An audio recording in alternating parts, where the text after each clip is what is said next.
I'm here with Stan Branson in Jackson, Mississippi.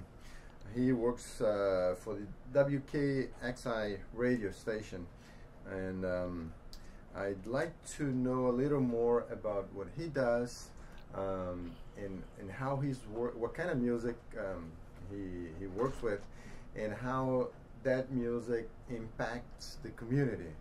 And we can start right now. Okay. Stan, tell us a little about yourself and the work you do. Well, I'm the operations manager and program director, so my work involves, hiring the air staff, managing the air staff, as well as programming the music for WKXI and WJMI. And one is the urban AC station, the other is a hip-hop station. So we're on two different ends of the spectrum, very young and the older folks. Yeah. Which one is more appeal? Well, for me, I also work on the air on WKXI, which is more of the music that I grew up with. Motown sound, a lot of the things that happened in the 80s and the 90s or even the 70s. Those kind of songs that kind of have a meaning because I grew up with those songs. So I like that a little better.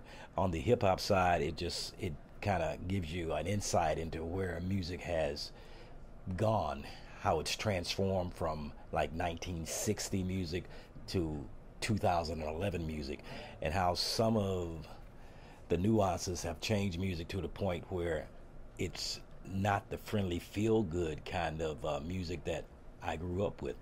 But saying that, music is always evolving, it's always changing, and the different influences make music grow and become better, and a lot of it ends up going back to its original roots. And so you go back to the basics of it, and so you can kind of feel optimistic or good about where maybe it's heading. How does the new generation react to the old type of music, like Muddy Waters, B.B. King song? Do you think that type of music still has an appeal today with the younger generation? I think it's relevant because it still talks about conditions and feelings and emotions, and you can get the raw feelings and emotions from like Muddy Waters, for instance, or a Lightning Hopkins, who had very little instrumentation other than a box guitar or something like that, and they can transfer all these great feelings through that. And now you got so sophisticated, you got computers and drum machines and beat makers, and so they learn from that how to transform what they're doing and kind of make it have some feeling. So I think it's still very, very important. That's the roots of music. Yeah. You've been doing this for about 30 years. It's amazing. And you don't even look that old. Well, thank you. And how do you feel that the work that you do impacts the community? What do you get from it?